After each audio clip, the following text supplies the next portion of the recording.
pode. Posso começando? Vamos lá. Em primeiro lugar, gostaria de agradecer mais uma vez os organizadores do evento e todos e todas aqui presentes, né? E eu vou apresentar o Gabriel Guedes Vieira Silva, né? E logo em seguida eu passo a palavra para ele. O Gabriel Guedes Vieira Silva é graduando em Filosofia pela Universidade Federal de Minas Gerais, tem interesse em áreas como lógica, filosofia da linguagem, filosofia da mente e filosofia antiga. Eu passo, então, a palavra para o Gabriel, que a partir de agora, 30 minutos. Obrigado, Lucas. Eu acho que eu não atualizei meu Lattes ainda, né? Então, eu me formei bacharel no ano de 2020 agora, e em 2021 entrei como mestrando orientado pelo professor Mauro. Bom, e essa apresentação, na verdade, é muito parte da minha pesquisa com o Mauro. Ela começou com um trabalho de disciplina com ele, uma disciplina sobre o Tratatus, em que no trabalho final eu busquei falar sobre o método Tratatus, e a minha ideia era investigar, determinar assim, se o método Tratatus, se há um método, claro, mas se ele se mantém após a conclusão do livro, ou se ele é descartado junto com a escada. Assim. Só que isso aí foi uma grande toca do coelho, assim, né, que eu entrei, que me levou até os notebooks, que é de onde eu vou partir minha apresentação, aqui de maio de 1915. Tem essas anotações de Wittgenstein que aparecem juntas, eu destaco duas aqui, todas as teorias que dizem é assim que deve ser, ou de outro modo não poderíamos filosofar, ou de outro modo não poderíamos viver, etc., etc., devem, claro, desaparecer. Meu método não é separar o duro do macio, mas a dureza do macio. É uma das questões principais, é uma das habilidades principais do filósofo não se ocupar com questões que não o pertencem, que não dizem respeito. O método de Russell, em seu método científico na filosofia, é simplesmente uma regressão do método da física. Bom, agora eu segui com uma leitura de um texto que eu preparei para a apresentação. Primeiro, meus objetivos. A investigação acerca do método que Wittgenstein emprega no Tratado de Lógica Filosófica está no centro da disputa na disputa acerca da leitura resoluta, defendida notoriamente por Conan e Diamond. Dessa disputa, uma série de problemas estão em aberto. Por exemplo, se as menções ao método em 4.1121 e 6.54 se referem ao mesmo método, se o método é algo fundamental ou não no próprio Tratatus, ou como aponta Milton, se as considerações que Conan e Diamond tomam como metodológicas estão, na verdade, estilísticas. Com isso, busco determinar qual método se filosofar empregado no TLP, no Tratatus, a partir de uma investigação da crítica ao método de Russell nos Notebooks, 1914-1916, em que Wittgenstein diz que tal método seria somente um regresso do método da física. Para que a determinação desse método seja feita de forma fiel às observações de Wittgenstein nos Notebooks, é preciso antes determinar qual o método de Russell ao qual Wittgenstein faz referência, e B, o que motiva a crítica de Wittgenstein ao mesmo. Já adianto que a maior parte dessa apresentação se foca somente em A, assim, B aparece mais secundário. Eu acho que é até por uma questão metodológica, né? Primeiro, investigar o que é que está recebendo essa crítica para depois investigar a crítica de fato. Então, apresentando a estrutura que eu vou seguir e a minha hipótese de trabalho. Então, em 18 de novembro, Russell publica o Método Científico na Filosofia, um dos possíveis alvos da crítica de Wittgenstein no Novo. Aqui eu digo possíveis alvos porque também há uma possibilidade que o Wittgenstein está se referindo ao nosso conhecimento do mundo exterior, que carrega o subtítulo como um campo para o método científico na filosofia. E, na verdade, não parece muito custoso estender a crítica. Se a crítica for só ao método científico na filosofia, não parece custoso estender ao nosso conhecimento do mundo exterior. Isso que o próprio Russell fala no método científico na filosofia, que é um artigo mais programático do Russell, ele já faz propaganda para esse livro deles. Então, nesse texto, Russell já apresenta o seu projeto filosófico como uma filosofia do atomismo lógico, apesar de justificar a atribuição desse título de modo consideravelmente distinto do que fazem filosofia do atomismo lógico. Assim, começo analisando três distintas enunciações de Russell sobre filosofia, enquanto uma filosofia do atomismo lógico, passando por 1. O método científico na filosofia, 2. Nosso conhecimento do mundo exterior, e 3. Filosofia do atomismo lógico. Antes, é digno de destaque também a primeira menção de Russell a um atomismo lógico, em seu artigo de 1911, Analytical Realism, em que ele afirma que o realismo analítico é um atomismo lógico, porque seus átomos não necessitam existir no tempo ou no espaço. Eles são puramente lógicos. Em seguida, passa a indicar um modo de interpretar o método que Wittgenstein empregado no Tractatus, de modo a fazer jus à indicação do método nos notebooks. Não separar o duro do macio, mas ver a dureza do macio. A hipótese, portanto, é de que se, de 1914, que é a data do método científico na filosofia e do nosso conhecimento do mundo exterior, para 1918, que é a data da filosofia do atomismo lógico, que é na filosofia do atomismo lógico, o próprio Russell define como uma série de aulas que ele tenta explicar ideias que ele teria ganhado de Wittgenstein, né? O Wittgenstein teria passado essas ideias a ele, e ele não vê Wittgenstein desde 1914, então é possível que essas ideias já estejam presentes aqui em 1914.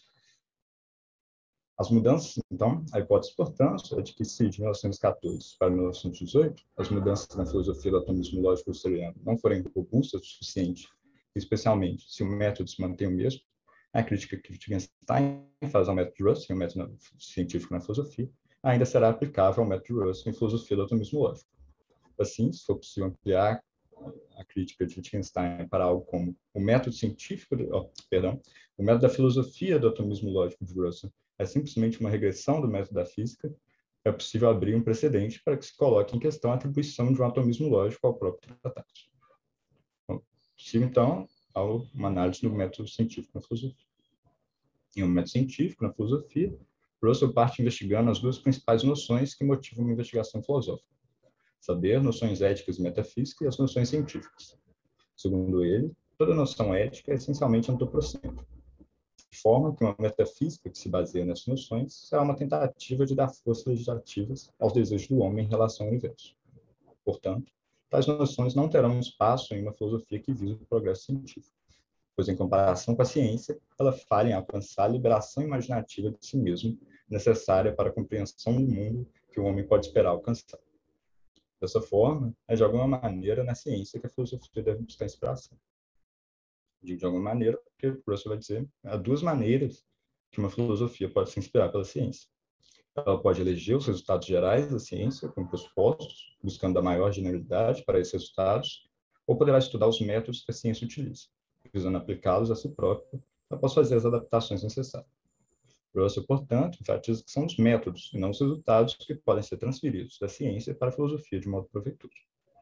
Os resultados são, na verdade, o que há de menos certeiro na ciência.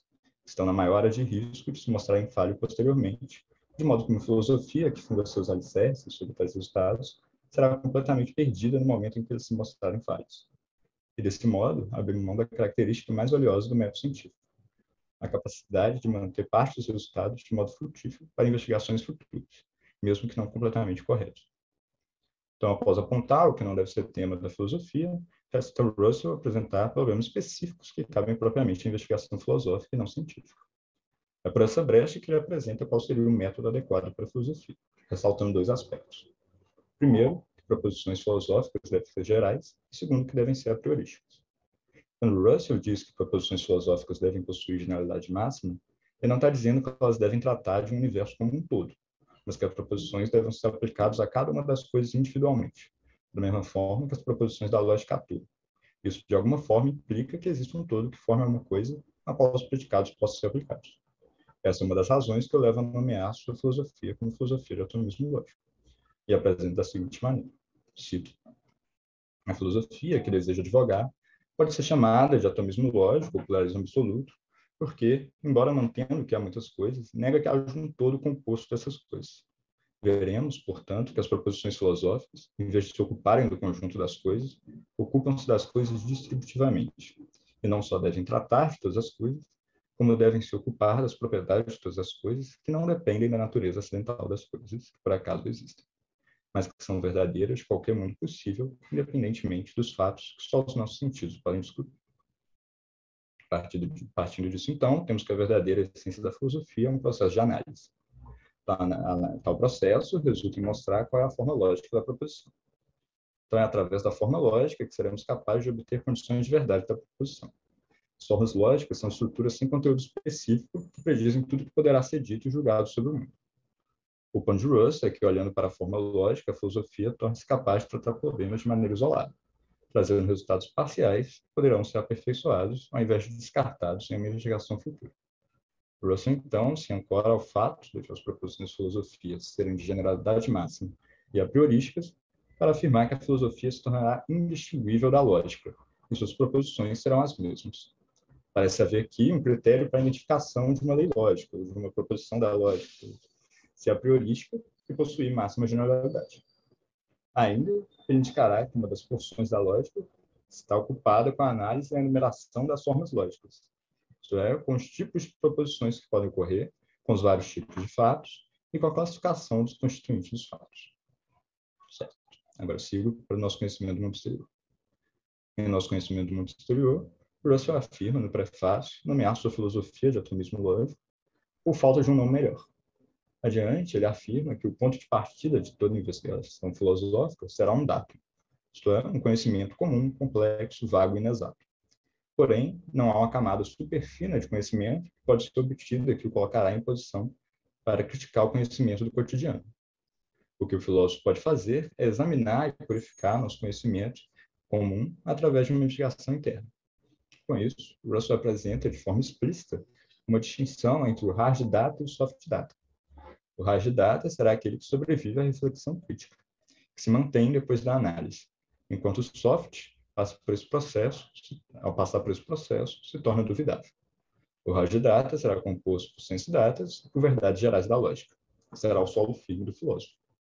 Ao dizer isso, o Russell está em discordância, está, na verdade, fazendo o oposto que o Wittgenstein diz fazer, né? Que o Wittgenstein diz dizer o seu próprio método nos Notebooks. Nos Notebooks, o Wittgenstein diz que ele não está separando o hard, o duro, do macio, o soft. E o Russell está separando ao invés de ver a dureza que há no macio. Adianta também que o fato de que nas apresentações de Russell de seu próprio método, as proposições da filosofia serem ou terem como ponto de partida verdades gerais da lógica terá um resultado indesejado para o Russell a ser contrastado com a afirmação do Tratax de que todas as proposições da lógica, porém, dizem o mesmo, a saber, nada. Sigo, então, 4 anos adiante, né, para a filosofia do atomismo lógico. 4 anos depois, Russell ainda chama sua filosofia de atomismo lógico, porém justifica esse nome por vias ligeiramente distintas, que me parece, inclusive, mais econômico. Assim, antes é muito mais robusto, especialmente, né, como ele diz ali no método científico na filosofia. Cito Russell.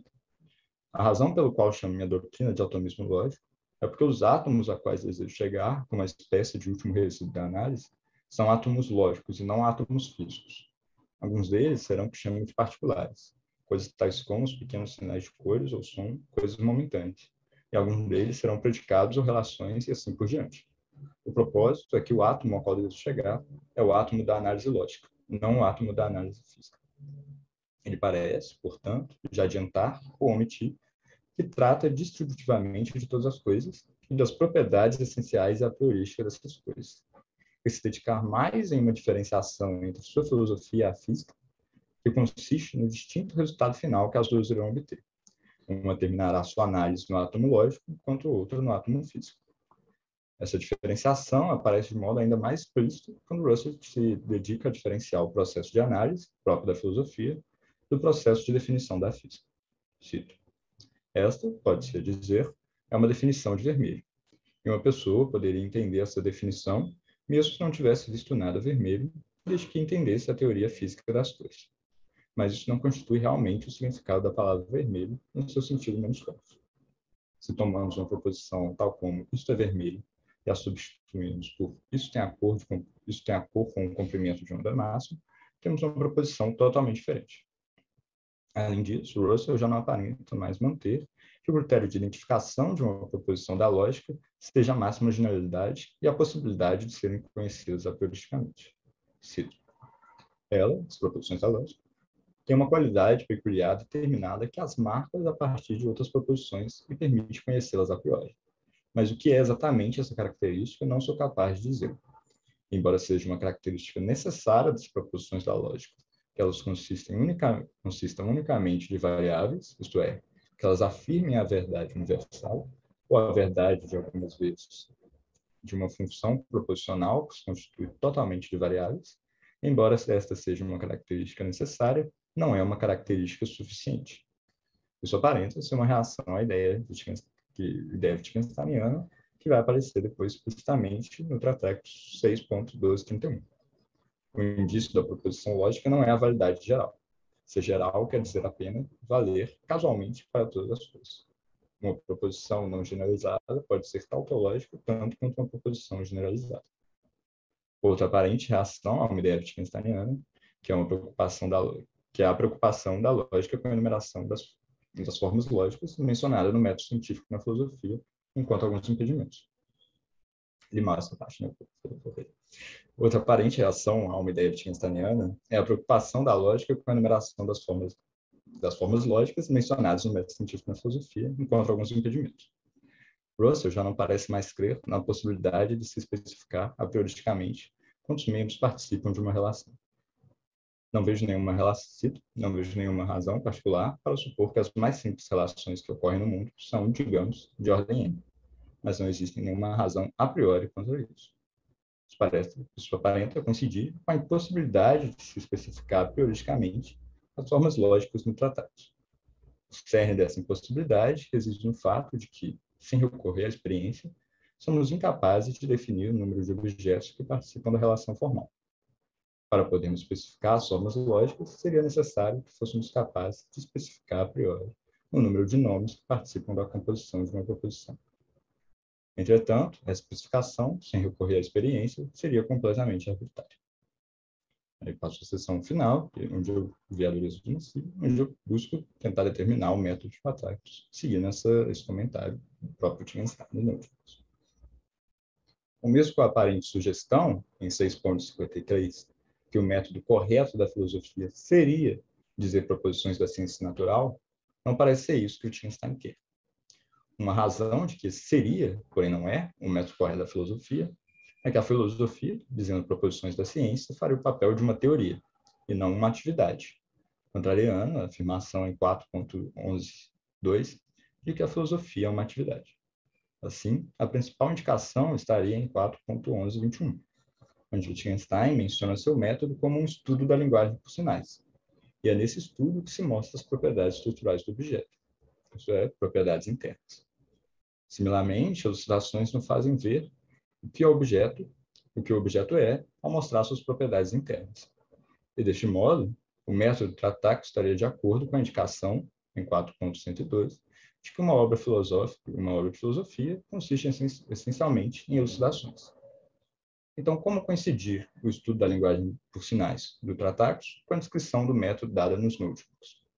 Se, como via de resposta, a afirmação de que todas as proposições da nossa linguagem corrente estão logicamente em perfeita ordem, da exata maneira como estão.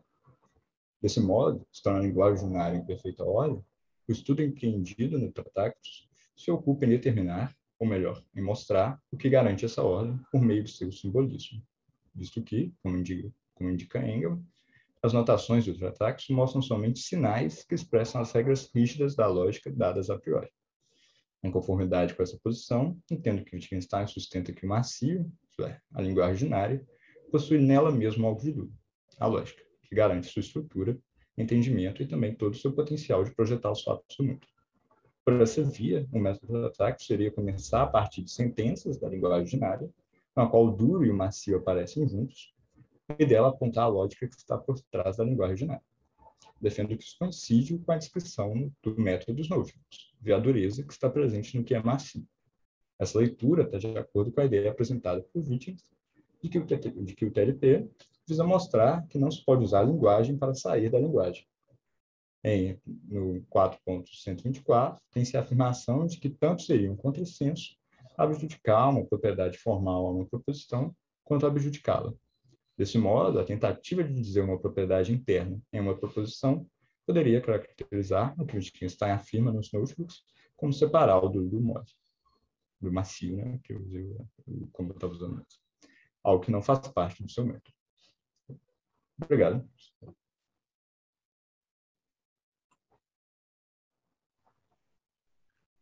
Eu agradeço, Gabriel. Oh, desculpa, desculpa. Eu agradeço, Gabriel, pela apresentação e parabenizo, obviamente. Eu gostaria de perguntar, acredito que o professor Anderson tem uma questão. Eu passo a palavra, então, para o professor Anderson. Obrigado, Gabriel, pela apresentação. Eu tenho uma dúvida, na verdade, e uma questão, né? Na página 5 você diz, imaginou corretamente, né, que, segundo tratados, é impossível especificar a priori a forma particular das proporções elementares, né? E você sublinha sem recorrer à experiência, né? Por outro lado, eu também diria que a experiência também não pode dar a forma particular das proporções elementares, né? Porque essa forma particular das proporções elementares não é algo de contingente, né, que a experiência poderia dar, né? Quer dizer, então eu imagino que talvez sublinhar sem recorrer à experiência, eu fiquei em dúvida se você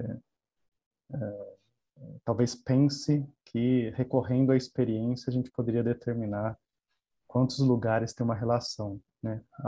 Algo que eu acho um pouco complicado, né? Em relação à questão, eu queria saber se você tem uma leitura do que significa a palavra retrocesso quando ele diz que o método de Russell é um retrocesso do método da física. Eu tenho a impressão que o que ele está dizendo, não sei se é a mesma leitura que a tua, mas vamos lá, a leitura que eu tenho, que me parece ser plausível, é que o método que o Russell pensa ser o método que a ciência usa, o método científico, já não é mais um método científico, mas é um retrocesso, é um método científico que já está ultrapassado, que não é um método científico que de fato os cientistas estão utilizando, né? Eu queria saber qual que é a tua leitura dessa palavra retrocesso, tá? Então, respondendo a última primeiro, essa parte de mito me gera algumas complicações, assim, porque há possíveis interpretações, me vem assim, né, em que eu posso ler como se o Wittgenstein dissesse que o método de Russell é um retrocesso ao método da física, como Russell indica o método da física. E assim, de fato, o método da física também, o método da ciência, né, assim dizer, ciência natural, o Russell já estaria comprometido também, já não sei, assim, como ele mantém aqui, né, no método científico na filosofia, que é uma, que as ciências naturais, a ciência, ela não precisa pressupor nenhuma lei para depois ser comprovada, né, além das leis lógicas. Só que nisso ele tem para ele que a indução, por exemplo, é uma lei lógica. Como ele vai dizer lá no... Não uma lei lógica, né? Talvez seria forte, mas uma lei a priorística, assim, que a gente vai ter que tratar ela como uma lei a priorística. E para o Wittgenstein não é o caso, né? Então, essa visão do método da física do Russell já estaria comprometida. Uma outra via que me vem em mente é a ideia de interpretar como a física como o próprio Wittgenstein vê. Então, o que Russell pretende ali é algo que não toma coragem que a física de fato faz. A física, então, vai pegar as leis gerais e tentar colocar em consonância com a nossa experiência, de certo modo. Ao menos a física parece forte, né? Não há, acho que não há menção à física mesmo, mas à ciência, assim, o método da ciência, né? A dedução. E o Russell não faz isso, na verdade. Ele quer que a filosofia trate somente de leis gerais. Por isso que a filosofia acaba sendo vazia, né? Então, se há algo para fazer, ela cai na ciência, como indica que o método correto seria, né, dizer as proposições da ciência natural. E sobre o seu primeiro comentário, eu acho que o destaque ao sim ocorrer a experiência talvez possa ter gerado um certo engano também. Assim. Porque, de fato, se recorrendo à experiência, você encontraria a forma das relações contingentes. Né? Aqui uma relação duária, ternária, eu não contaria uma forma a forma mesmo, né? Por assim dizer.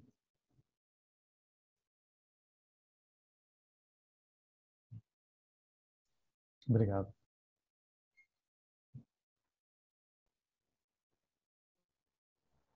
Passo então a palavra ao professor João Virgílio. Gostaria de fazer uma pergunta, não é, professor? Lucas, oi, Gabriel, parabéns aí pela apresentação. Só vou fazer uma observação que eu tenho que talvez possa trazer alguma contribuição para o seu trabalho, naturalmente, na medida em que você aceitar o ponto de vista que eu vou apresentar, né?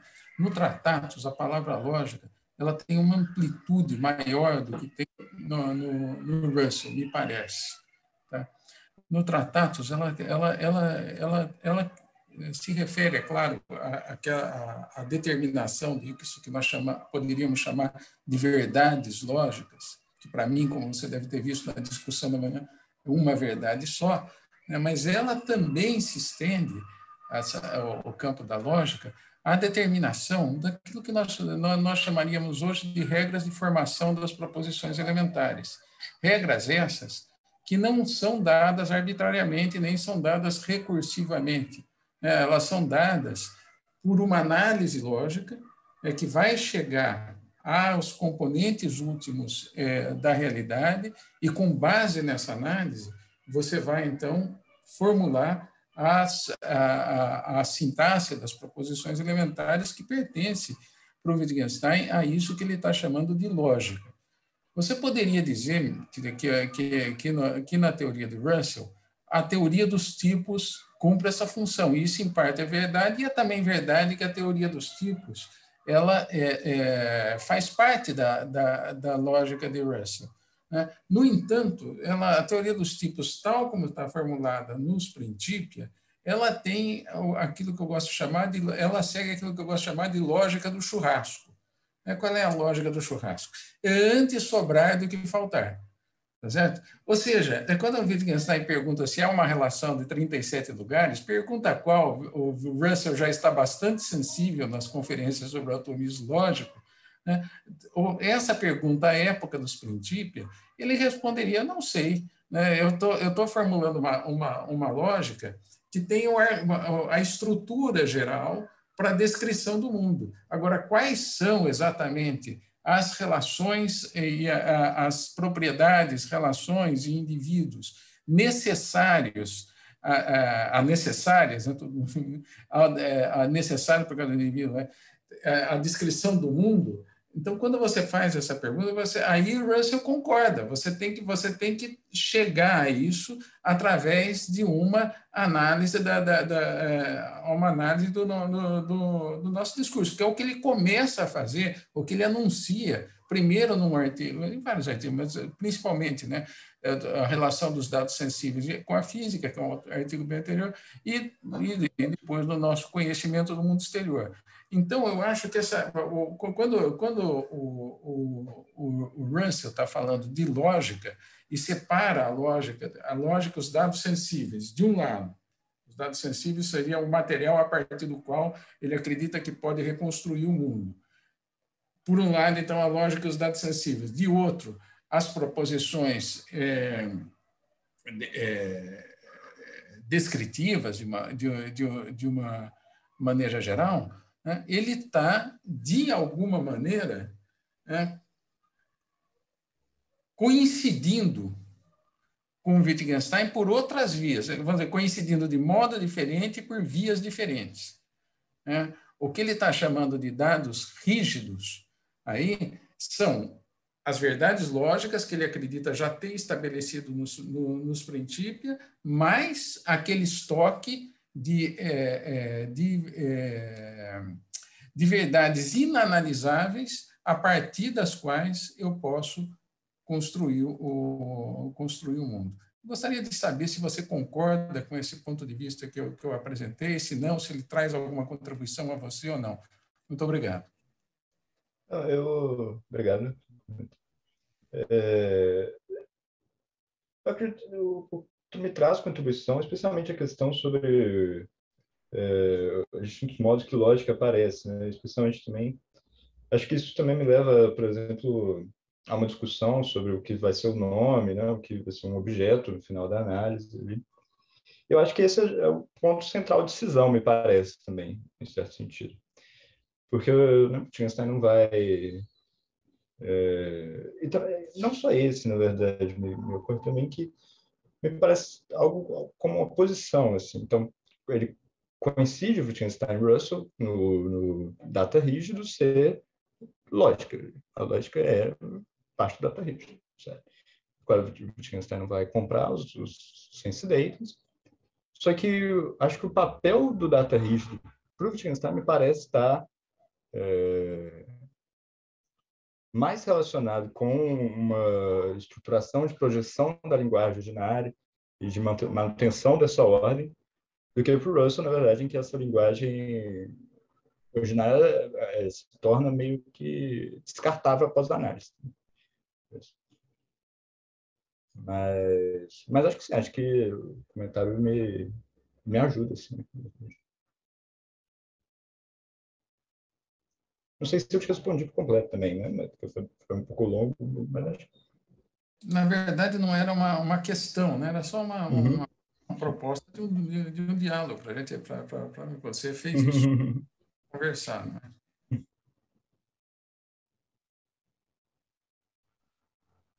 Alguém mais teria alguma questão, intervenção com relação à apresentação do Gabriel?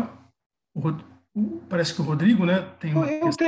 Eu tenho, mas é bem breve. Eu achei, parabéns pela apresentação, eu achei os teus pontos muito claros, assim, bastante esclarecedor. Eu tenho uma sugestão de um texto do Russell que se tu tiver interessado em continuar explorando esses paralelos, até para além das questões específicas do atomismo lógico do Russell, mas até das concepções do que é método em filosofia para Wittgenstein e Russell, os paralelos que dá para explorar, do contraste entre os dois, é um texto do Russell de 1907, que é o método regressivo da descoberta das premissas da matemática. Esse é um texto que eu não sei se o Wittgenstein leu, mas se ele tivesse lido, certamente seria a coisa que o Russell escreveu que ele mais detestaria, de todas as coisas que o Russell escreveu, porque lá o Russell fala que, e ele expressamente diz isso, que em termos metodológicos não há diferença de como a gente chega às premissas e às proposições fundamentais da lógica com relação àquelas da ciência natural. Então, eu acho que dentro do contexto mais amplo da epistemologia geral do Russell, talvez tenha uns paralelos adicionais que talvez valeria a pena explorar, assim, e que, claro, contrasta marcadamente com um monte de coisa que aparece no Tractatus, mas é só uma sugestão mesmo. Obrigado. A certa ocasião, um professor, o professor Antônio Coelho, me recomendou esse texto, só que eu não encontrei nenhuma versão digital dele. Ele tinha me dito que tinha na biblioteca da Fafiche, mas eu também não encontrei. E aí, com o tempo, eu acabei perdendo. Eu tenho esse texto. Eu tenho qualquer coisa, é só escrever. Acho que eu encontro seu e-mail. Eu posso te enviar, Gabriel, se você tiver interesse. O meu e-mail... agradeço. Você tem o meu... Você tem o meu contato, aí me pede para... Tem também. Obrigado. Eu mandei o meu e-mail ali também, Gabriel, qualquer coisa. Tá mandei pelo chat. Valeu. Parabéns novamente.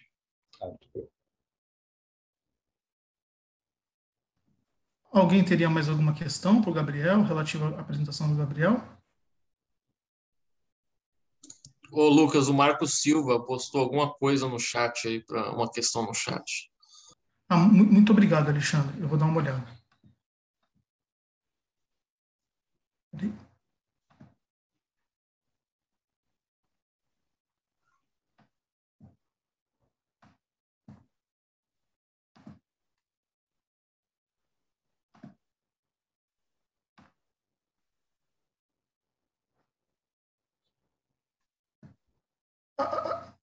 Achei. Olá, Gabriel. Obrigado pela sua apresentação. Uma coisa que chama atenção no seu trabalho é a falta dos trabalhos do Griffin sobre o atomismo lógico.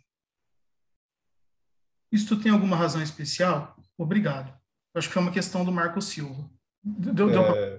Desculpa aí. Consegui ver aqui. Não tem razão especial, na verdade. Falta tempo, contato. Então.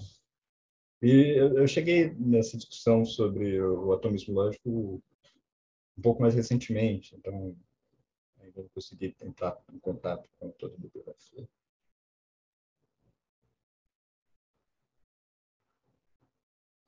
Perfeito. Muito obrigado, Gabriel.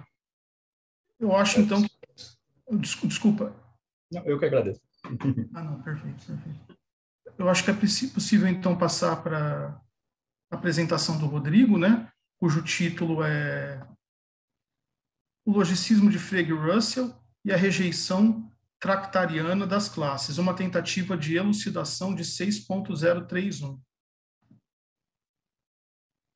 O Rodrigo Sabadim Ferreira, né, possui graduação em Filosofia pela Universidade Federal do Rio Grande do Sul, é mestre e doutorando em Filosofia pela mesma instituição.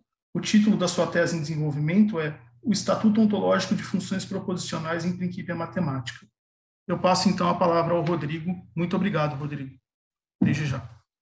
Eu que agradeço, Lucas. Boa tarde a todas e todos. Antes, como todos os participantes já fizeram, vou reiterar aqui, agradecer aos organizadores, ao Anderson e ao Marcos. Esse evento está maravilhoso. É muito bom, mesmo que à distância a gente poder rever conhecidos e estabelecer novas relações aí acadêmicas e pessoais também. O evento está muito legal, então, antes de tudo, meus parabéns aí pela organização. Bom, o que eu tenho para falar... Vocês estão me ouvindo? Tá bom? Meu áudio não está cortando? Tá, obrigado. Só eu vou compartilhar minha tela aqui.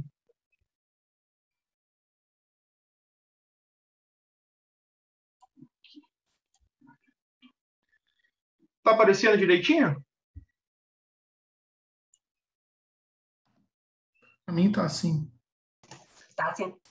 Tá. Então, eu vou estar olhando para cá, mas é porque eu estou com o meu outro monitor aqui. Então, eu estou olhando para cá, mas eu tô com vocês. O que eu tenho para falar é basicamente uma tentativa de entender de uma maneira possivelmente mais ampla o que Wittgenstein está dizendo nesse aforismo 6.031. Que é bom, o que o aforismo afirma é que a teoria dos conjuntos das classes é, na matemática, inteiramente supérflua. E que isso está ligado a que a generalidade que precisamos na matemática não é a casual ou acidental. Bom, a minha sugestão, e eu vou direto ao ponto, eu tenho uma motivação de fundo para estar buscando explorar esse aforismo em particular. Ele diz respeito à maneira como eu interpreto os princípios matemáticos do Russell, mas isso é uma coisa que digamos, perfumaria, não é o meu ponto principal aqui. A gente pode falar disso depois nas nossas questões. Mas a minha sugestão é entender esse aforismo contrastando o que Wittgenstein está dizendo aqui e em outros pontos do tratado que eu vou chamar a atenção mais adiante, com o que eu vou entender como o logicismo compartilhado de Frege e Russell. Então, eu vou estar seguindo aqui dois textos que são centrais para o ponto que eu vou tentar levantar. Um é o texto do professor João Virgílio, Lógica Sem Hierarquias, de 2013, e outro é um texto do professor Gregory Landini, que é Logicismo e o Problema do Infinito, que está no final, as referências, se alguém quiser, eu posso repassar. Mas, basicamente, a minha proposta aqui, eu tenho bastante coisa nos slides, então eu vou seguir eles bem de perto. Mas a minha proposta é elucidar a afirmação do Wittgenstein em 6.31, contrastando com o que eu vou tomar como esse logicismo compartilhado de Frege e Russell, porque eu penso que isso pode iluminar quais são as razões de Wittgenstein para buscar a forma específica de logicismo que ele busca em 6.02 e 6.03. Bom, para a gente entender só o que eu estou tomando como esse logicismo compartilhado do Frege e Russell, a gente precisa do que o Michael Dummett, no livro clássico dele, lá, o Frege Philosophy of Language, chama de hierarquia dos níveis, que basicamente é uma estrutura gramatical compartilhada que eu vejo tanto no sistema de Principia Matemática quanto no sistema lá do Frege das leis básicas da aritmética. O que é essa estrutura? É essencialmente a teoria dos tipos simples, ou seja, a teoria dos tipos sem a ramificação no interior de um mesmo nível das funções ou funções proposicionais. Eu acho que essa estrutura gramatical genérica, ela tem um sentido que cabe especificar, claro, porque tem diferenças salientes entre os sistemas formais de Frege e Russell, mas eu acho que tem um sentido específico que essa estrutura está presente nos sistemas de ambos os autores, embora, claro, não dê para entrar em detalhes sobre isso aqui. O que me interessa aqui são duas consequências que a adoção dessa estrutura da teoria dos tipos simples tem para os propósitos de fundamentar a matemática nos termos da lógica. Que é, bom, qual é a proposta básica que eu vejo como uma estratégia comum que Frege e Russell têm no interior dos seus sistemas, para os propósitos de desenvolver a aritmética enquanto uma teoria lógica? Bom, é a ideia de que a análise de atribuições numéricas é uma análise acerca de um conceito, ou para o Russell, uma afirmação acerca de uma função proposicional. Eu estou compartilhado aqui, ele merecia a tese central da filosofia do logicismo de Frege e Russell aqui, é a ideia de que números podem ser tratados como conceitos de ordem superior, cujo comportamento lógico é exatamente análogo àquilo que hoje em dia nós chamamos de quantificadores numericamente bem definidos. E isso nos leva, então, a duas consequências fundamentais da adoção da tentativa de reconstruir, nesses termos, a aritmética no interior da teoria dos tipos. Bom, a primeira é a necessidade de assumir, implícita ou explicitamente, o que hoje a gente chama de axiomas de compreensão para as variáveis funcionais. No caso dos Principia, isso é feito explicitamente nos termos do axioma da redutibilidade.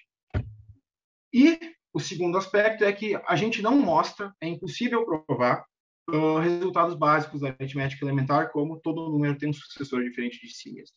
Por quê? Porque, bom, para provar isso, você precisa assumir alguma hipótese astrológica, como o axioma da infinitude, porque se o número de entidades no nível mais baixo da hierarquia não for grande o suficiente, vai chegar em algum momento que a gente vai ficar sem conceitos diferentes para contar os objetos, sejam eles quais forem, sejam funções de ordem superior ou os indivíduos no nível mais baixo. Então, são esses dois atributos aqui que eu estou tomando como sendo característicos do que eu estou chamando de logicismo de Frege e de Russell.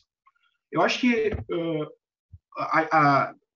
bom, ficando, digamos, só com a proteína, a hipótese que eu quero sustentar aqui é que essa ideia geral que Wittgenstein está recusando em 6.31, e não estritamente só o uso da teoria dos conjuntos. Bom, a motivação de fundo aqui é, bom, princípio matemática, essa é a minha suposição de fundo, princípio matemática não tem uma teoria dos conjuntos. Então, se fosse só isso que Wittgenstein tivesse tentando atacar aqui, não se aplica, as considerações dele não estariam se aplicando a Principia.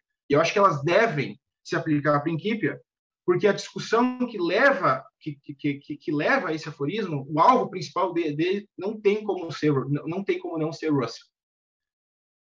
Ou pelo menos é isso que eu gostaria de mostrar. Bom, só quanto tem, como eu estou de tempo, Lucas? Você começou 14:09, agora são 14:16, acho que... tá, não, tá tranquilo. Tá, tranquilo. Tá, obrigado. Bom, onde eu acho que está a raiz da crítica que o Wittgenstein está levantando aí em 6.031? Bom, é a ideia que aparece antes lá em 3.33, de que na sintaxe lógica o significado de um sinal nunca pode desempenhar papel algum. Esse é o núcleo, penso eu, pelo menos, essas questões apareceram ontem na Jam Session sobre a teoria dos tipos, mas eu acho que isso aqui dá o núcleo do que Wittgenstein vai dizer que está errado com a teoria dos tipos e modificações necessárias, mas ainda assim eu acho que se aplica à hierarquia dos níveis de Frege. Porque o que Wittgenstein diz na sequência é que as regras da sintaxe lógica devem poder, abre aspas, estabelecer-se sem que se fale do significado de qualquer sinal, podendo-se assim, abre aspas de novo, pressupor apenas a descrição das expressões. Tanto o Frege quanto o Russell, eles, de uma maneira ou outra, eles são obrigados a falar a que tipo de coisa se refere às expressões da hierarquia dos níveis deles. Frege, por exemplo, é obrigado a recorrer à metáfora das entidades que são saturadas e entidades que são insaturadas, e o Russell, de uma maneira ou outra, ele é obrigado a recorrer à ideia de que tem certas coisas que não podem ser, por exemplo, ditas de outras. Sócrates não pode ser dito de nenhum indivíduo, mas, por exemplo, a vermelhidão pode ser dita de objetos e pode ser dela mesma, algo pode ser dito. Mas esses são detalhes que a gente também pode discutir depois. Aqui o ponto que eu acabei de colocar. Mas, bom, que para Wittgenstein é digamos, o diagnóstico da teoria dos tipos, da hierarquia dos níveis, de maneira geral? É que uma explicação correta da sintaxe, ela deve mostrar ou exibir o que não pode ser descrito por proposições genuínas, ou seja, aquilo que Wittgenstein chama de propriedades e relações internas, e também o que ele chama de conceitos formais, ou seja, abre aspas, conceitos que não podem, como os conceitos propriamente ditos da hierarquia de Frege, da hierarquia de Russell, ser representados por uma função. Aqui eu acho que está o núcleo, aqui é desse lugar que eu acho que sai toda a crítica que acaba que culmina lá em 6.031.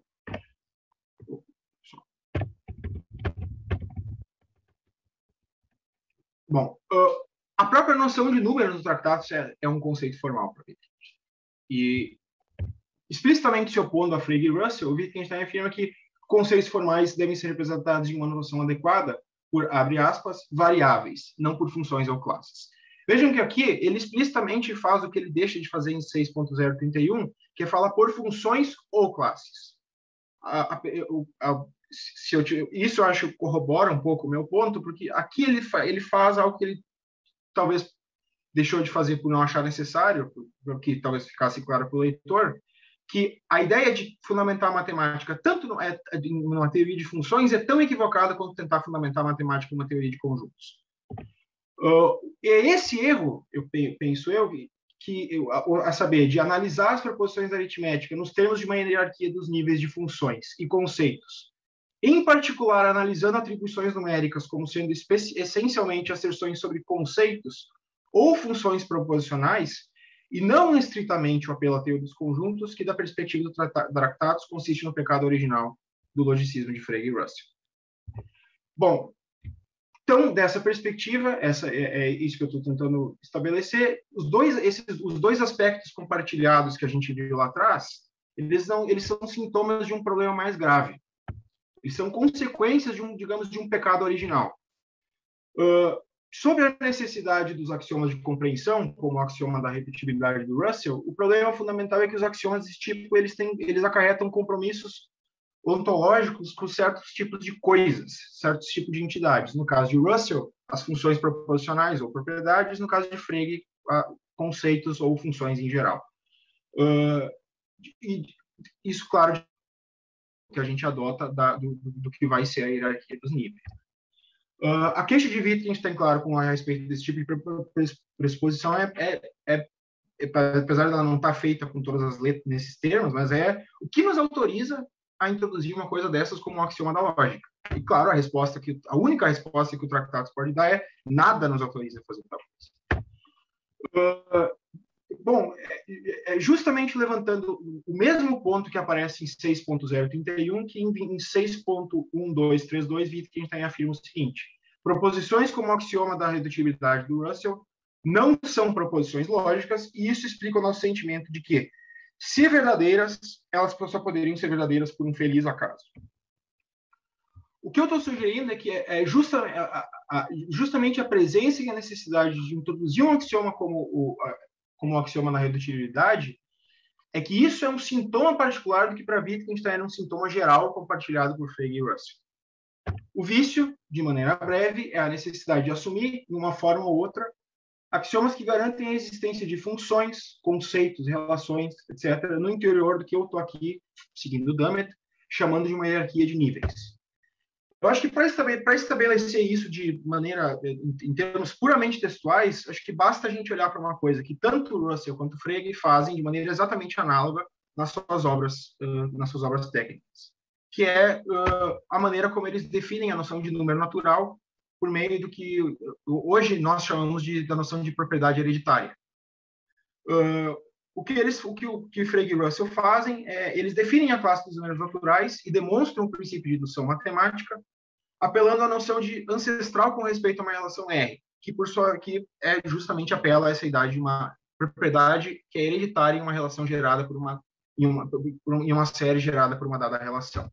Aqui está a notação, o que eu acho que é o meio termo entre a noção de ancestral de Frege e de Russell, que a gente pode obter simplificando diversos aspectos dos formalismos deles.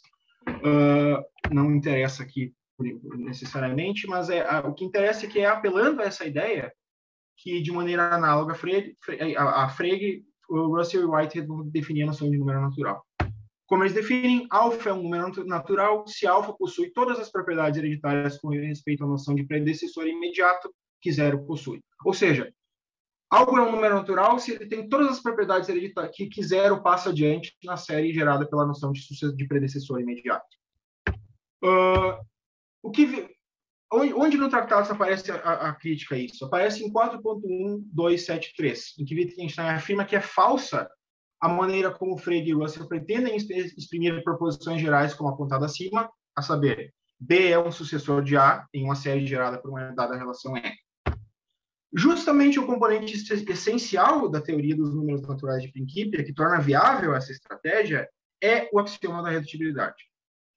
É a presença desse axioma que permite ao Russell introduzir o que Poincaré chamou de uma circularidade viciosa, que o próprio Wittgenstein menciona em 4.1273. Ou seja, de empregar, qual é a circularidade em questão? É de empregar na própria definição de R asterisco, do ancestral, uma variável f, cuja totalidade de valores inclui a própria relação R. Bom, Frege e Russell eles só são obrigados a recorrer a axiomas de compreensão, no caso de Frege, implicitamente, ele enfia compreensão na regra de substituição para as variáveis de ordem superior do sistema dele, mas eles são obrigados, de uma maneira ou outra, a recorrer a axiomas de compreensão que garantem a existência no interior da hierarquia dos níveis de conceitos tal como ancestral de A na série R, ancestral de zero com respeito à relação de sucessor e assim por diante. É só por meio desse tipo de axioma que eles podem mostrar que na hierarquia dos níveis deles existe uma tal propriedade como ser um número natural, ser um ancestral de A com respeito a uma relação R e assim por diante. É isso que para Wittgenstein é simplesmente inaceitável. Esses conceitos seguiam um termo em uma série formal, ser um sucessor de zero, ser um sucessor de ser um número natural e assim por diante, isso são conceitos formais. E, abre aspas, essa é a citação principal que eu preciso aqui, a questão da existência de um conceito formal é um contrassenso, pois, abre aspas, nenhuma proposição pode responder a uma tal questão. Isso está em 4.1274, que segue imediatamente o aforismo que critica a maneira como Frege e Russell definem a noção de número natural. Eu acho que exatamente o mesmo ponto sobre a existência de um conceito formal se aplica ao segundo aspecto que eu mencionei antes, que é a necessidade de introduzir um axioma do infinito. A necessidade de um tal axioma aparece em Principia, como aqui eu estou seguindo a leitura do Landini, porque o Russell tenta emular uma teoria de tipos de classes por meio de uma hierarquia de entidades insaturadas, as assim chamadas funções proposicionais. O resultado é que, na prática, os números funcionam como propriedades de ordem superior, cujas condições de assertibilidade são exatamente análogas àquelas dos assim chamados quantificadores numericamente definidos. Eu tenho isso num apêndice para explicar como é que dá para fazer o paralelo, mas isso é quase, dada a maneira como eles definem a noção de número e os números em geral, isso é quase trivial. E disso se segue, claro, que se a gente não tem Aleph zero, um número infinito de entidades no nível mais baixo da hierarquia, a gente não mostra, por exemplo, que há infinitos números naturais, e, de fato, se a gente tem um objeto só no nível mais baixo da hierarquia, a gente sequer pode mostrar que um mais um, que um é diferente de 2.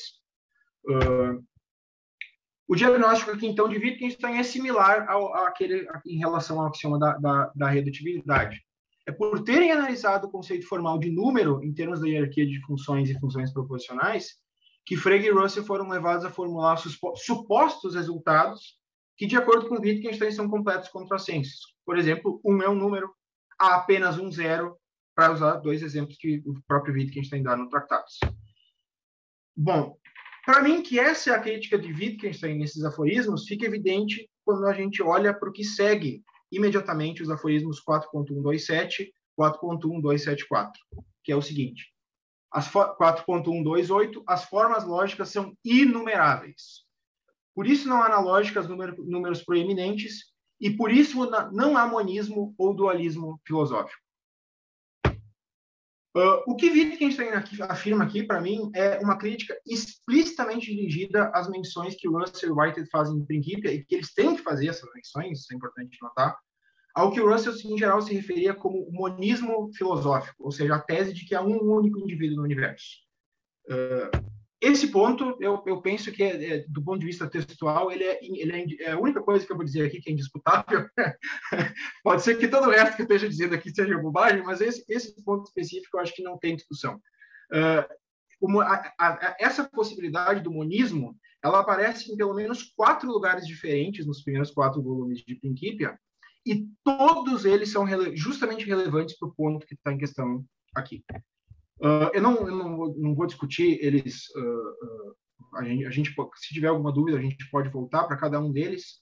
O quarto é o único que eu preciso mencionar explicitamente o que está sendo dito, mas, de maneira geral, todos eles dizem respeito à impossibilidade de provar resultados que são desejáveis, ou, dependendo de como a gente enxerga as coisas, essenciais para a aritmética elementar, sem assumir alguma coisa a respeito do número de entidades no nível mais baixo da hierarquia. O que é central para mim é a quarta menção ao monismo, em que o Russell fala o seguinte: se, como monistas afirmam, há apenas um indivíduo, nós não teremos como provar que existe o que ele chama de um número relacional 2, que é o número ordinal número 2, no tipo mais baixo de relações, a saber, aquelas relações de indivíduos para indivíduos. Nossas proposições não servem para demonstrar para refutar essa suposição. Esse teorema específico que o Russell disse que ele não consegue provar, que se escreveria como existe exclamação 2 sufixo R, existe apenas um número 2 original. Ou seja, existe um número 2 original e ele é único. Bom, essa última menção do monismo trata especificamente do ponto que o Wittgenstein levanta em 4.1272. Ali, Whitehead e Russell eles explicam a impossibilidade de provar em um tipo arbitrário a existência e unicidade do que Principia chama o número relacional número 2.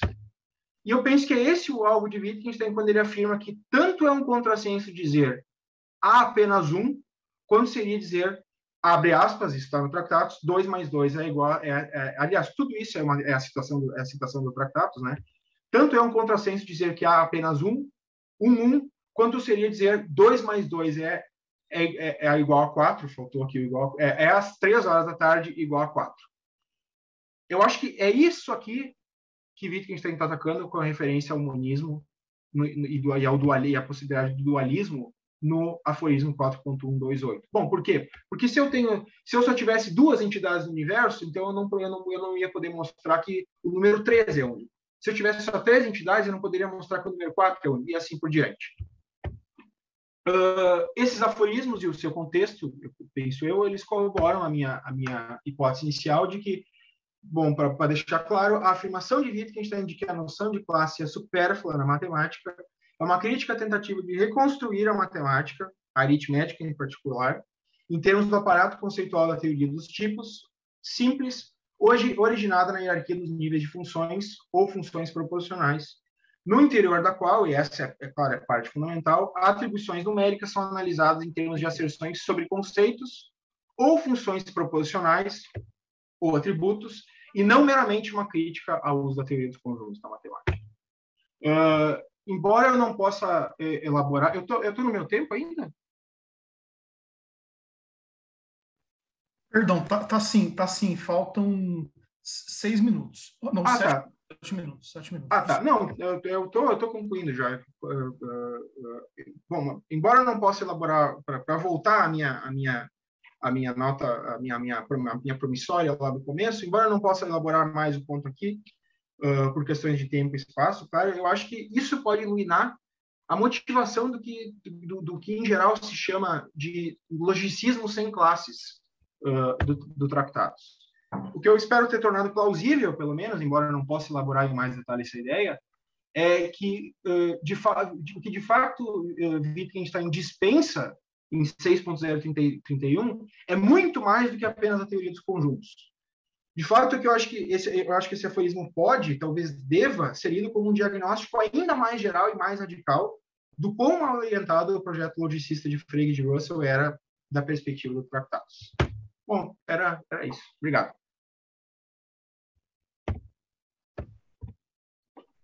Muito obrigado, Rodrigo, parabéns.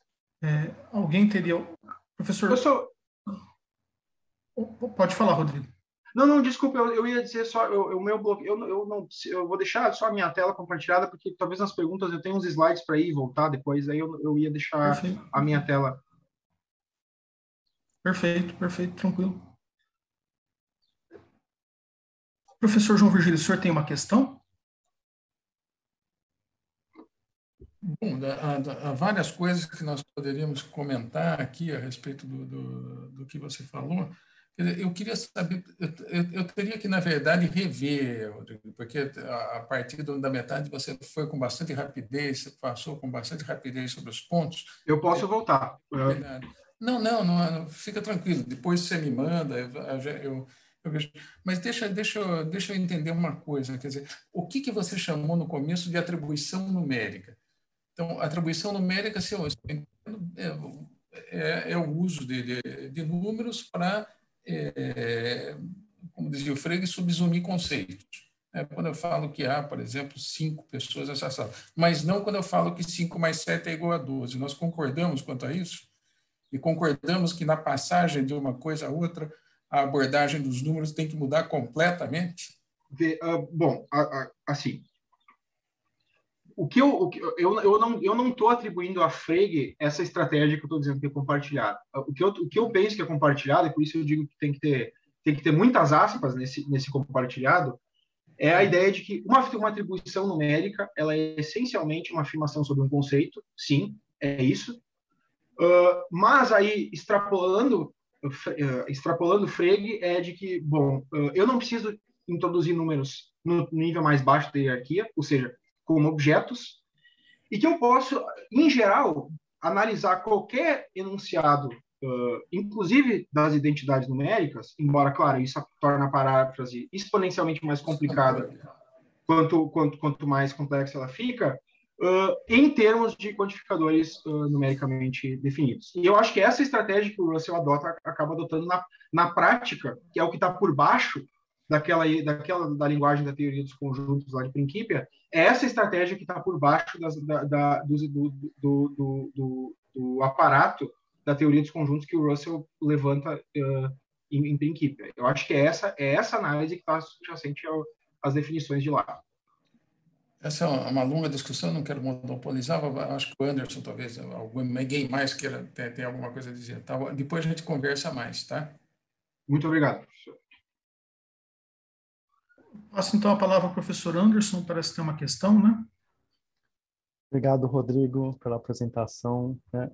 Bom, para interpretar esse aforismo, você mobilizou muita coisa, né?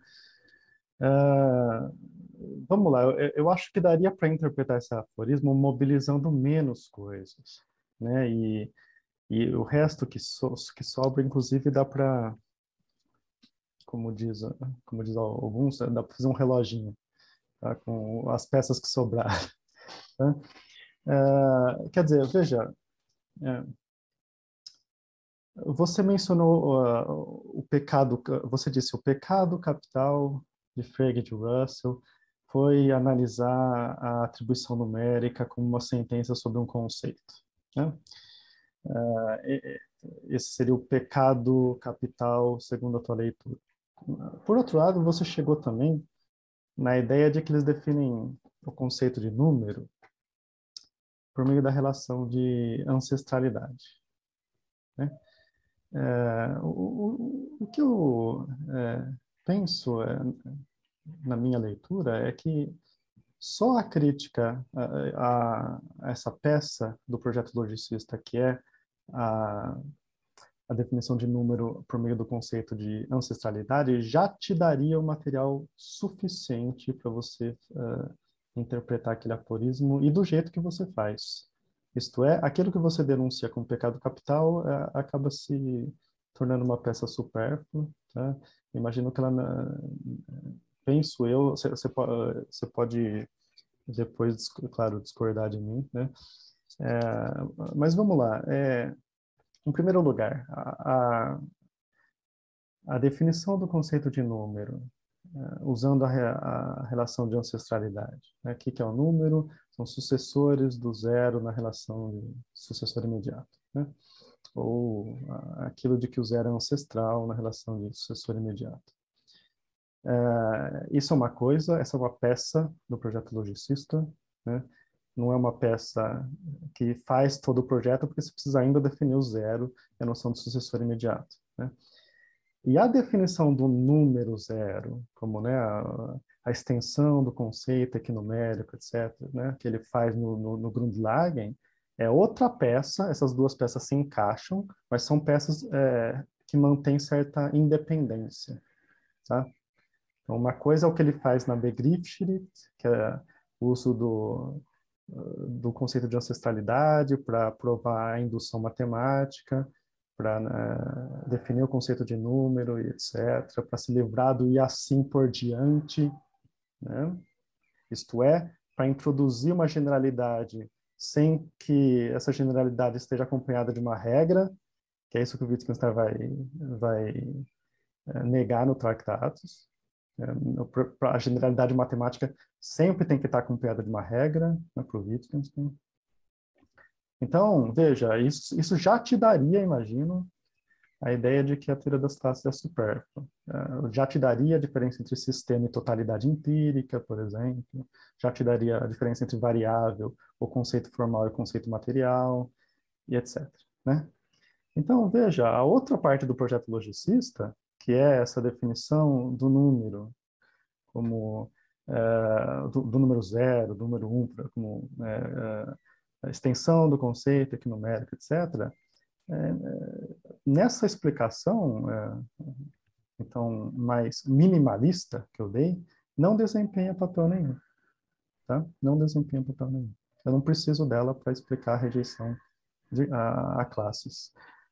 Por que eu disse que dá para fazer um reloginho com essa? Porque no período intermediário, o Wittgenstein vai criticar essa ideia de que a atribuição numérica é essencialmente uma atribuição sobre um conceito, né? Mas eu imagino que essa crítica do Wittgenstein no período intermediário e a crítica do Tractatus são duas críticas que mantêm certa independência, tá? Então, certo. Essa seria a minha observação. Tá? Eu queria entender melhor, então, como você relaciona esses dois pecados capitais. Então, você mencionou o pecado capital número 1, a definição da atribuição numérica como asserção sobre um conceito, e depois você chegou na ancestralidade. Me pareceu um pouco apressada a maneira pela qual você passou, tá? De um para o outro. Só para obrigado, Anderson. Eu sabia que alguém ia fazer a sua primeira colocação foi basicamente a montanha parir um rato. Mas bom, é que o texto que eu tô terminando agora, que dá origem a isso daqui, essa é a parte da motivação que eu deixei de lado, mas uma maneira, só para complementar o que você falou, uma maneira que dá para olhar para 6.031, esse aforismo que eu estou interessado, bom, primeiro, ele pode ser visto como uma conclusão do argumento geral lá que aparece em 6.02, 6.03, que explica por que o número ele é primariamente o índice de uma operação. E isso, por si só, já poderia sim ser utilizado para explicar o conteúdo de 6.031. O que eu já tinha adiantado antes, uma das razões que eu mobilizei esse maquinário é porque eu estou tentando, e talvez eu possa estar equivocado nisso, mas eu estou tentando encontrar nesse aforismo uma crítica mais contundente às ideias do Russell. Então, essa é uma parte da minha resposta. A outra parte da resposta ao que tu colocou é que, bom, sim, eu posso ver eu posso separar lá a definição de Frege e Russell, se eu entendi o teu ponto. Sim, eu posso separar, por exemplo, a definição da classe dos números naturais da definição de zero. Sim, eu posso. Só que, bom, qual é a definição que está por trás dessas duas definições? É a ideia de que um número cardinal é o conjunto dos conjuntos equinuméricos a um dado conjunto, certo? O que, no caso de Frege, vai dar a teoria das extensões dele, dos quais eu não estou em condições de falar aqui, e não é tão relevante para o meu ponto, mas que, no caso de Principia, vai se tornar o quê? Vai se tornar uma classe de equivalência de propriedades sobre as quais cai um número de objetos. Então, a pressuposição de fundo de toda a construção da aritmética, de como o número zero é definido, de como a noção de sucessor é definida, ela pressupõe que, essencialmente, fazer uma atribuição numérica é afirmar algo de uma dada propriedade ou conceito, e mais ainda, essa é uma parte tão crucial quanto, que dizer que dois números são iguais é que existe uma afirmação disfarçada de correspondências bionívocas entre conceitos e propriedades. E isso é outra coisa que para Wittgenstein é completamente inaceitável. Isso ele não pode aceitar de jeito nenhum. E essa é uma parte na qual eu não entrei, mas que eu já estava antecipando que pudesse aparecer nas questões. Eu não sei se eu respondi a tua dificuldade. Não, acho que sim. A minha dificuldade foi mais apontar para você que as críticas do Wittgenstein, a relação de ancestralidade, e a uso da teoria das classes na matemática, elas mantêm certa independência das suas críticas no período intermediário, do número como propriedade como da asserção numérica, como sendo uma asserção sobre um conceito. Então, eu acho que pelo menos isso foi útil para mim, para eu entender a filosofia da matemática, a evolução da filosofia da matemática do Wittgenstein, né? Então, é só isso. Eu não sei se dá tempo de eu só fazer mais uma observação para isso que o Anderson falou, não sei como se está tranquilo. Eu acredito que dá tempo, sim, porque ainda são 15 para as 3, né, se eu tiver... Temos 15 minutos. Tá, né? Então só bem breve, eu não tenho conhecimento do pensamento do Wittgenstein intermediário, eu não conheço esses textos. Meu estudo de Wittgenstein parou nas Some Remarks on Logical Form, então, mas o que eu me arriscaria a dizer é que a crítica do Tractatus tem que ser independente, porque o Tractatus pressupõe que a ideia de que uma atribuição numérica é essencialmente uma afirmação sobre o conceito, ela é restrita demais, porque uma parte fundamental da filosofia da matemática do Tractatus é que as atribuições numéricas, para conceitos, elas são um caso particular da contagem de aplicações de uma operação. Então, essa ideia por si só, eu acho que ela já é suficiente para tornar as duas críticas, digamos, separáveis, digamos. Porque o caso que Frege e Russell tomaram como paradigmático da atribuição numérica, no Tractatus é só um caso particular. Isso o professor João Virgílio mostra de maneira claríssima naquele texto dele sobre lógica sem hierarquias, e naquele outro texto excelente de 2005, salvo engano, que é Operations and Truth Operations in the Tractatus. Mas, então, eu me arriscaria, sem conhecer o período intermediário, mas eu me arriscaria a concordar, sim. Só uma última observação, já que, quer dizer, eu fiz aquela observação, Rodrigo, justamente porque eu acho que tem que separar no tratado essa atribuição numérica das equações. Equações são perfeitamente admissíveis no tratado, só que são regras de substituição. Elas dizem respeito ao simbolismo. Ah, não, eu estava falando de Principia, professor, quando eu disse que... Não, no Freire... Não. Mas eu estava falando, agora, aproveitando essa deixa, lembrar que no tratado há lugar sim. Só que como regras de substituição. Né? Sim. E talvez uma coisa e talvez até para um certo tipo de quantificação numérica.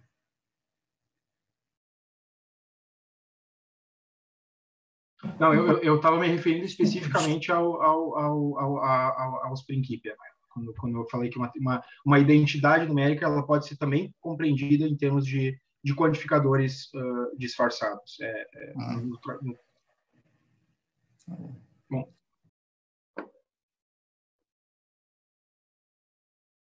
Eu passo então a palavra para a professora Gisele, parece que tem uma questão, uma observação. Sim. Oi, Rodrigo. Bom te ouvir. Aprendendo coisas sempre. Agora eu entendo melhor algumas críticas tuas ao meu artigo. Eu queria só observar que algo me chamou a atenção, fui lá pegar o livro do Marion para conferir, quando tu disseste que essa forma específica de logicismo que o Wittgenstein está visando, né, no principal aforismo que tu trabalhaste, tu disseste assim, em geral se chama logicismo sem classes. Eu falei assim, por que tu disse em geral? Isso é coisa do Marion, né? Eu fui lá, achei o trecho, né? Assim, claro, logo depois que ele apresenta a teoria das operações, né? Que o Frascola reconstrói lá e tal, né? E aí ele diz assim, eu vou ler porque a pergunta tem a ver com isso, né? Aí ele diz, tá justificando por que ele ainda chama de logicismo, né? Aí fala assim, bom, a primeira coisa que ele diz, obviamente, é que, em outras palavras, depois do Frascola, né? O que o Wittgenstein tinha em mente é uma redução da aritmética à sua teoria das operações avant la lettre. E daí ele, comenta que, não faz sentido falar de teoria, porque é Wittgenstein. Aí no final ele termina assim, que ele pode fazer que ele pode alegar isso que ele alega no aforismo, né, no 6031, simplesmente porque ele mostrou antes que dá para ir sem, né, dá para seguir sem as classes. E aí ele diz, but one still senses here the remnant of a reductionist attitude, hence the idea of speaking of a logicism without classes.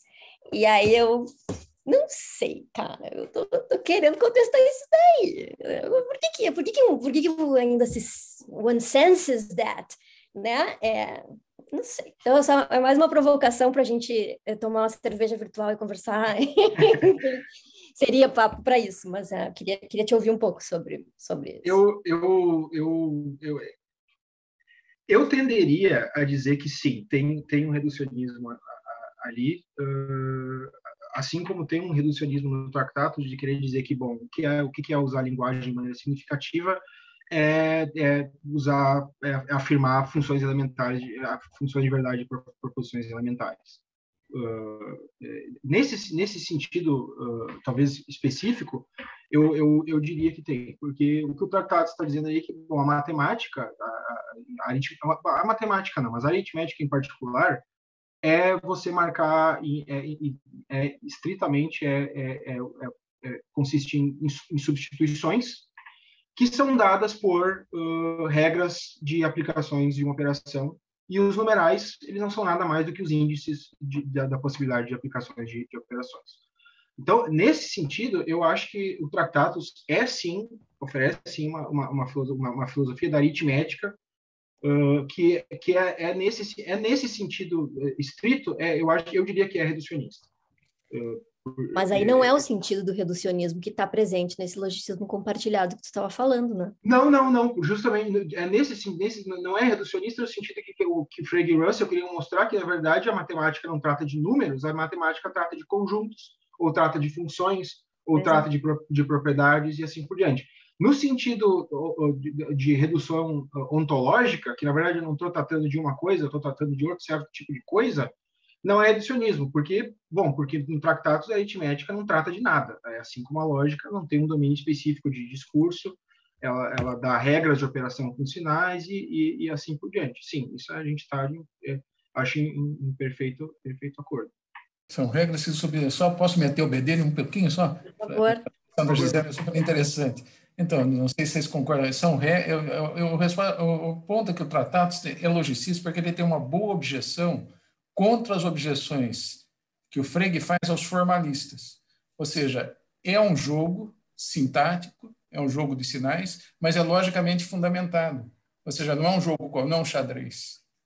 Aquilo tem uma razão, aquele jogo tem essa razão não pode ser dita, mas é um jogo fundamentado na lógica. Sim, João, pode ser, mas aí, de novo, né, como ia ser bom poder sentar e conversar. Mas aí, eu não sei. Eu vou tentar elaborar melhor o que eu tô querendo dizer. Talvez o meu ponto seja que, bom, então, se o Rodrigo está dizendo, eu acho a tua via de justificação melhor do que a do Marion, com certeza.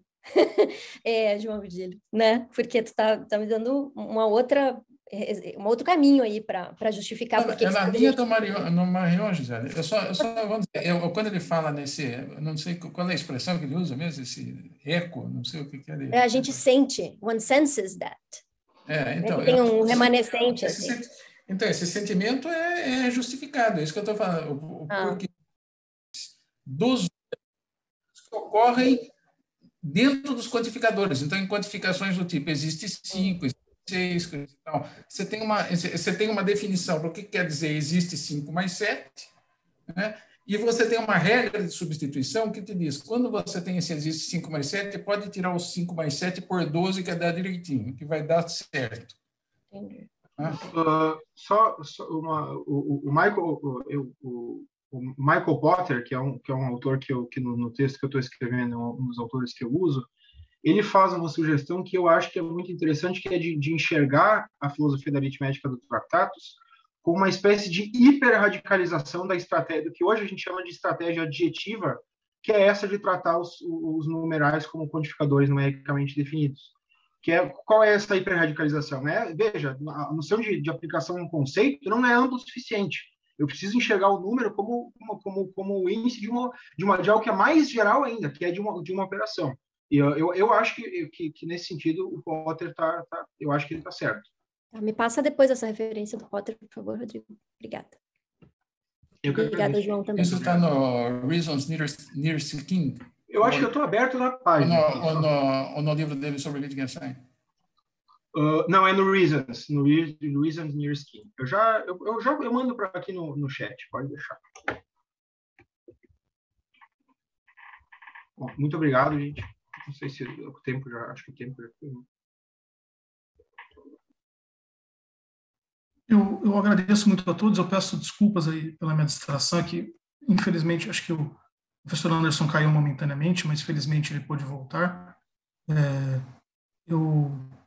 Alguém teria mais alguma consideração ou pergunta referente à apresentação do Rodrigo ou do Gabriel?